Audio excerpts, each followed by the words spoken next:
علی کون؟ علی کا خواب اور علی کی ماں کا خواب ایک دن سچا ثابت ہوا۔ علی کی نام کی برکت سے علی نے ماں کا سر فخر سے بلند کر دیا۔ رات کی سیاہی آہستہ آہستہ گاؤں پر اتر رہی تھی۔ خاموشی کے باوجود کہیں دور جنگیر کی آوازیں گونج رہی تھیں۔ گاؤں کے کنارے پر ایک چھوٹا سا کچا گھر تھا جس میں 13 سالہ علی اپنی ماں کے ساتھ رہتا تھا۔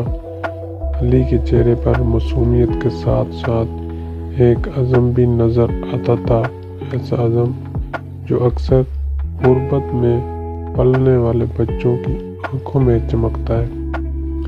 علی کی ماں شام کو چولہے پر سوپ بنا رہی تھی۔ پیالہ بھرتے ہوئے اس نے علی کی طرف دیکھا اور دھیرے سے مسکرا کر کہا، بیٹا کل اسکول کا مقابلہ ہے نہ، تیاری اچھی طرح کر لی؟ علی نے تھوڑا ہچکچاتے ہوئے مگر آنکھوں میں امید لیے جواب دیا، جی امی، میں نے تقریر اچھی طرح رٹ لی ہے، بس دعا کیجیے گا میں جیت جاؤں۔ ماں نے بے حد شفقت سے علی کا سر سہلایا، جیتو یا ہارو بیٹا، اصل چیز کوشش ہے، سچی نیت کبھی بے رنگ نہیں ہوتی۔ علی نے سر ہلایا مگر دل کے اندر کہیں ایک ہلکی سی لرزش تھی۔ وہ جانتا تھا کہ مقابلے میں شہر کے اسکولوں کے بچے بھی آ رہے تھے جو بہتر کپڑے پہنتے تھے، بہتر بولتے تھے اور جنہیں ہر طرح کی سہولتیں میسر تھیں، لیکن پھر بھی دل میں ایک چھوٹا سا چراغ تھا جو اسے کہتا تھا کوشش کرنے والوں کو کبھی ہار نہیں ہوتی۔ گاؤں کے ہال میں رش لگا ہوا تھا، رنگین بینرز، خوش باش بچے، اساتذہ کی مسکراہٹیں، سب کچھ بہت حسین لگ رہا تھا۔ علی نے اپنا کاغذ مضبوطی سے تھاما ہوا تھا، اس کے دل کی دھڑکن تیز تھی۔ جب اس کا نام پکارا گیا تو اس نے گہری سانس لی۔ اسٹیج پر قدم رکھتے ہی روشنی کی سفید شعاعیں اس کے چہرے پر پڑی۔ لمحے بھر کو آنکھیں چپکی مگر پھر اس نے ہمت کر کے مجمع کی طرف دیکھا۔ میری تقریر کا عنوان ہے، نیکی کبھی ضائع نہیں ہوتی۔ ابتدا میں اس کی آواز ہلکی تھی مگر چند ہی سیکنڈ میں لہجے میں مضبوطی آتی گئی۔ الفاظ ایک ایک کر کے ترتیب سے نکلتے گئے۔ ہر فقرے کے ساتھ علی کا اعتماد بڑھتا گیا۔ جب اس نے تقریر ختم کی تو پورے ہال میں کچھ لمحے خاموشی چھائی رہی، پھر تالیوں کا طوفان اٹھا۔ علی کے دل میں خوشی کس بہار کے پھول کی طرح کھل اٹھی، مگر اصل امتحان ابھی باقی تھا، نتائج کا اعلان۔ میزبان نے مائک پکڑا اور مسکرا کر کہا، تیسرا انعام جاتا ہے ہمایوں اسکول کے احمد کو، دوسرا انعام سیرت فاؤنڈیشن کی بیٹی مریم کو۔ علی کا دل دھڑکنے لگا، اور پہلا انعام جاتا ہے گاؤں کے اسکول کے علی کو۔ پورا حال خوشی سے گونج اٹھا، بچے اس کے ارد گرد جمع ہونے لگے، استادوں نے اس کی پیٹھ تھپ تھپائی۔ علی کی آنکھوں میں بے اختیار آنسو آ گئے۔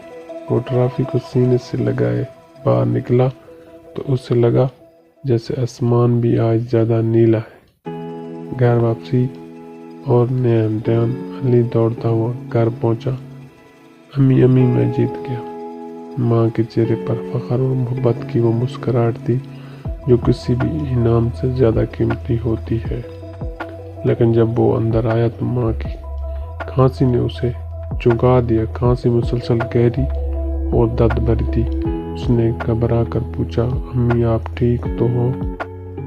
ماں نے مسکرا کر کہا، بس معمولی نزلہ ہے، تم فکر نہ کرو۔ لیکن علی کو ماں کی تھکن دیکھ کر ایسا لگا جیسے ٹرافی اس کے ہاتھوں میں وزنی لوہا کی طرح ہو گئی ہے۔ رات کو جب وہ سو رہا تھا تو کھڑکی کے باہر ہوا کے جھونکے چل رہے تھے۔ علی کروٹیں بدل رہا تھا۔ دل میں ایک ہی بات تھی، اگر امی زیادہ بیمار ہوگی تو میں کیا کروں گا؟ اگلی صبح کا فیصلہ۔ اگلے دن اسکول میں ہیڈ ماسٹر نے اعلان کیا کہ مقابلے کی جیت پر شہر کے میلے میں شرکت کرنے کے لیے ایک خاص فارم بھرا جائے گا۔ شہر جانا علی کے لیے خواب جیسا تھا، لیکن فارم کے ساتھ ایک فیس بھی تھی، 5000 روپے۔ علی کے دل میں جیسے بجلی سی گری۔ اس کے گھر میں تو بمشکل 2 وقت کا کھانا بنتا تھا۔ استاد نے پاس آ کر پوچھا، علی تم فارم نہیں لوگے؟ تم پہلے نمبر پر آئے ہو۔ علی نے نظریں جھکا لی۔ سر میں شاید نہ جا سکوں۔ استاد نے حیرت سے پوچھا، کیوں؟ علی نے آہستہ سے کہا، گھر میں حالات ٹھیک نہیں، امی کی طبیعت بھی خراب ہے۔